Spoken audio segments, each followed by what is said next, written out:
it was sexual. It was just he's from a different generation and he's handsy, right? Even men have said Joe Biden hugged me and I didn't really want the hug, but he hugged me without asking my permission, right?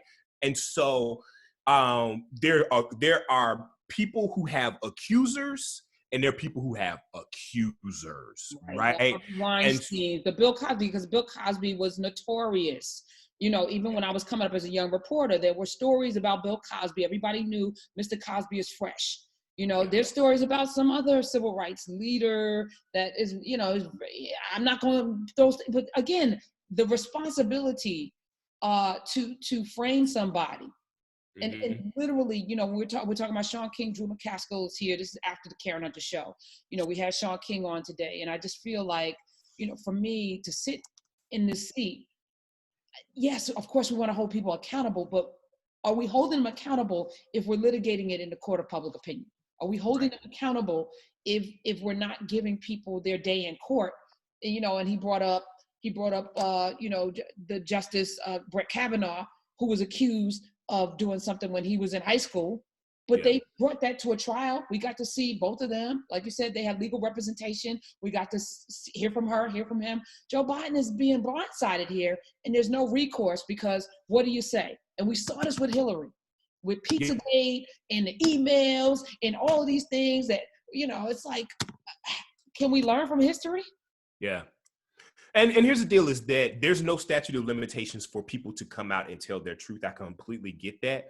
But I think that people who have a large platform have a responsibility to the people who engage their platform to really be careful and thoughtful about what harm they could possibly do if they get it wrong, right? That's why journalism is so important. That's why making a delineation between opinion and journalism is so important, because you can have infotainment that is incredibly helpful, but then you also have to have a responsibility to be really clear about, I am now reporting this as something that I feel to be true, or that I have facts to back this up. And so that's my sort of issue with, if you truly believe that the people that you want, you have all these people that you say that you would want to be president more than Joe Biden, and all of the people that you want to be president want Joe Biden to be president. That's one sort of mental, gymnastics that you've got to get over, right? To make your point make sense. Well, all the people that you want to be president want Joe Biden to be president. Right? No, right? That's facts. But he was able. So Sean King said, "Well, Bernie is playing the game." Okay, so if it is a game, these are the rules, and you don't just get to make up the rules as you go along. But even getting back to the accusations against him, there's a process for that. And I want to hit on this journalism for a second, because I feel like most people don't know what journalism is. Yeah. And because we have social media, anybody and their mother could be a journalist. Yeah. And because the Huffington Post was giving out bylines to anybody and their mother who had a byline in the Huffington Post can then put on their bio that they're a journalist. But it's an actual craft. Unfortunately, it's not being, I think we're seeing journalism now more than ever with the Yamiche Alcindors and the other folks that are questioning and challenging the President of the United States.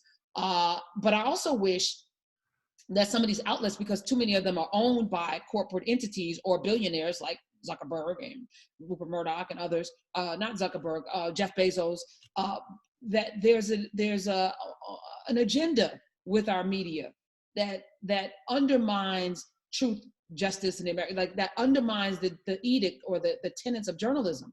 Mm-hmm. I say I was a journalist. I'm not a journalist on these airwaves. The latter part of my career, I wasn't a journalist. I was I wrote a column, and I was on the editorial board, which is opinions. I know where the line is. Sean King has never been a journalist. If we're being honest, he has worked for journalistic outlets, but the rigors of journalism, the fact checking, I can tell you how many times I didn't get a story in because my source wasn't verified. And I knew it was right, but my editor said, if you can't get this person on the record, we're not running your piece. Yeah. If you don't get this person's, feedback on what you've said about them and get a comment, either no comment or we reached out, they said no, we're not running your piece. Yeah. There are rules around good journalism, and you can't just throw things out into, like you said, there are consequences for this. And to Yeah. me, I think the consequence is people who already don't want to vote for Joe Biden will look at that and say, now I have a reason.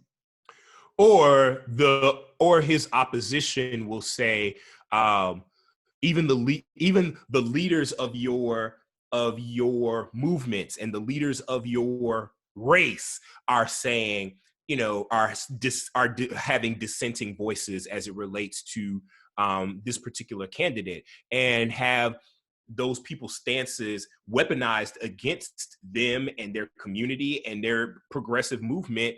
Because here's the deal, is that if you want a progressive agenda in the White House, it is only going to go on the back of Joe Biden at this point. There's nobody else who's going to carry it into the White House. No. That's your option, right? Well, let's and talk a so little bit about that Black agenda, because that keeps popping up. This notion of no Black agenda, no vote. Okay. Half the people haven't even, we've talked about this before on the airwaves, but I think, Black people are being used in a very unique way right now. And when I hear those talking points and I hear the repetition of the phraseology, I think there's more to it than that. You think very critically, you see what's happening, and you are able to suss out, this is right, this is wrong. I'm going to vote for him. And again, Joe Biden was not my first, second, or third option.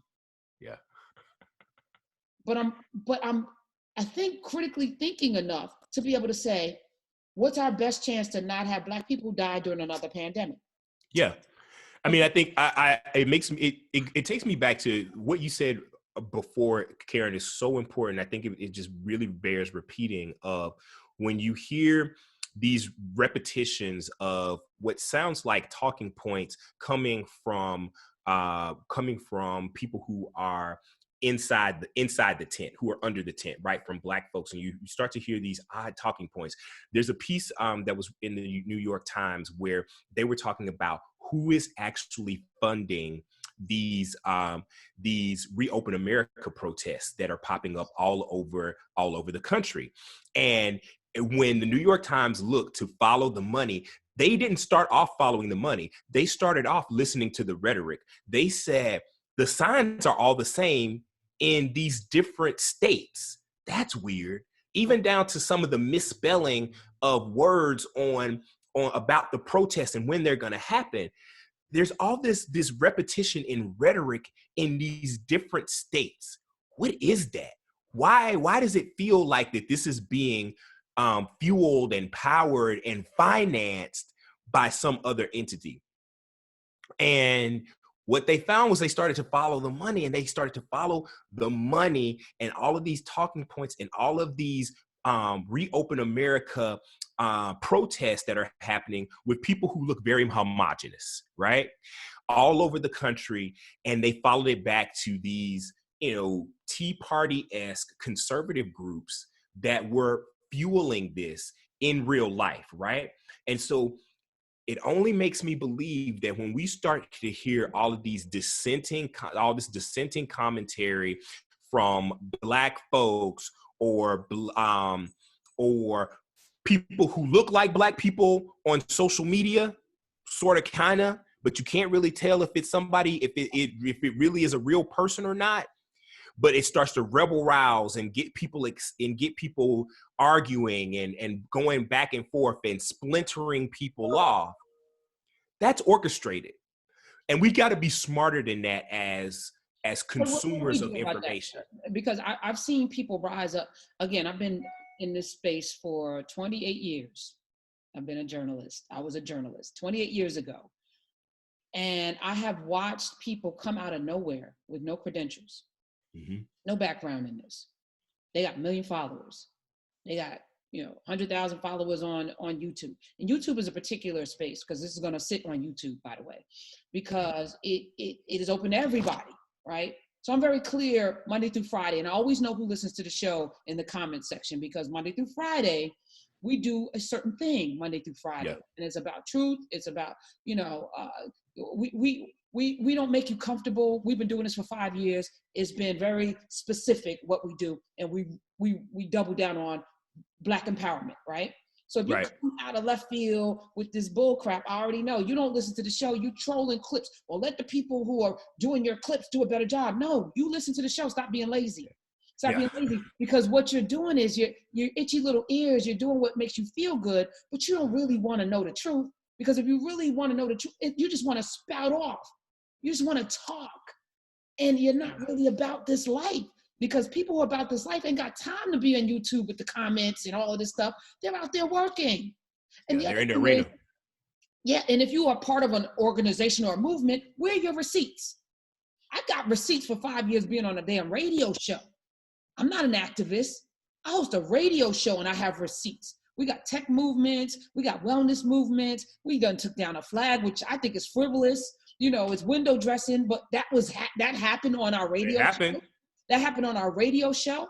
And so you look at people who have these movements around a Black agenda, ain't done nothing in the last 10 years, 5 years, 3 years. You have done nothing. You have no receipts, not a school built, not a system put together, not a business started. You got the talking point, you got some letters, you got t-shirts and no receipts. What is it going to take for us to start holding everybody up against the light? You call yourself a journalist. What are your journalistic bona fides? What have you done journalistically to show that you deserve to have my ear, my eye on the things that you're doing? You have a string of misinformation. You got people out there calling themselves historians, putting out documentaries, history documentaries, not a PhD anywhere, not any kind of scholarly work. And I think that should matter. It should matter. You're doing a documentary on history and you're not a historian. You know the work that Dr. Greg Carr put in?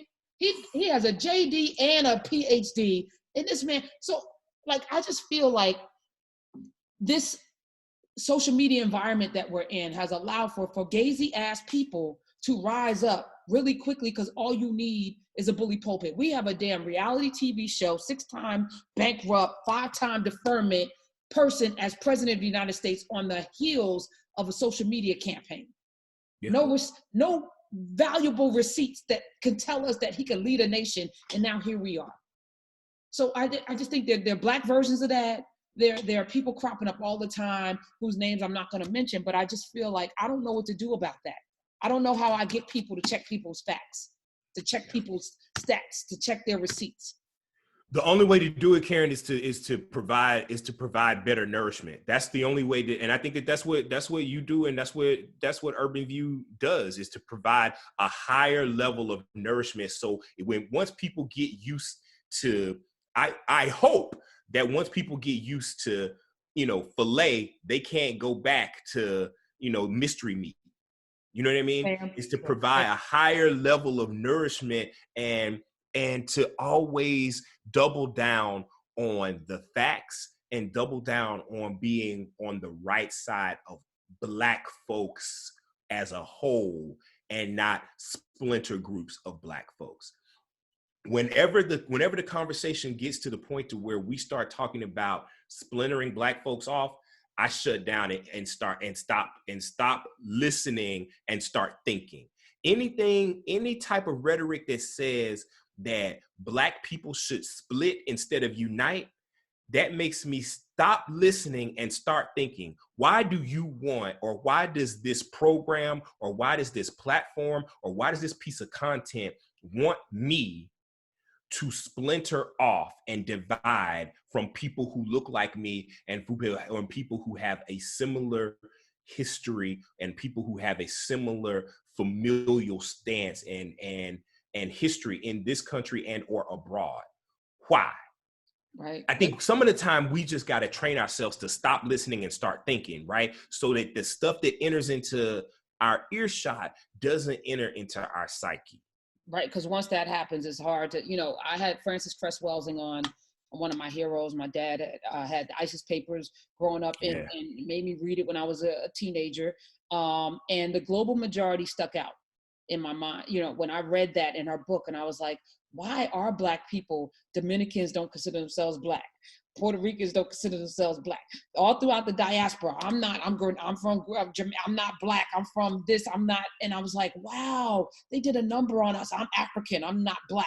I don't know. So even the census, they have so poisoned our minds against ourselves, that we have for the last 50 years not filled out the census and not checked Black, because somehow either we don't trust the government, which we have a right to not do that, but we have diminished our ability to be able to have representation in Congress, to have resources for our kids, our elderly, all our neighborhoods, because we don't fill out the census and we don't check Black. Something as simple as that, because I'm Dominican, I'm African, I'm from this place, I'm not Black, but your Black ass is being treated the same way wherever you are in the world. And let me tell you, as it relates to COVID-19, it ain't making a distinction. Black people, because you live in a Black neighborhood, even if you don't ascribe to being Black. So that means that you're under the same yoke. And instead of making that into something that's negative, I decided to say the global majority. Any place where we are, we're not minorities. We're not less than. Come together. But you're right, Drew. Once you start hearing, oh, if you're not this, then you're not part of that. Who benefits? Not us. Right. Not us. Black people haven't come far enough to start splintering off from each other yet. We have not. And let me Let me tell you how powerful that is. There's no such thing as white. There's no such thing as white. They created it to be able to contain and maintain power. And they were smart enough to say, oh, Italians, first, they're not white. Come on in, Italians. Come on in, Irish, right? And they created this space where they can keep bringing in people who aren't, because it's a made-up construct, but they've created this big tent, which never had Irish, Italians. Now they're in it, Jewish. Now you're part of white. So if it's not powerful to be part of a collective, why do they do it? And why are we busy dividing ourselves?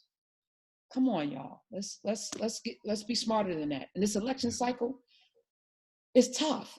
There are no perfect candidates. Joe Biden's not a perfect candidate. He's not.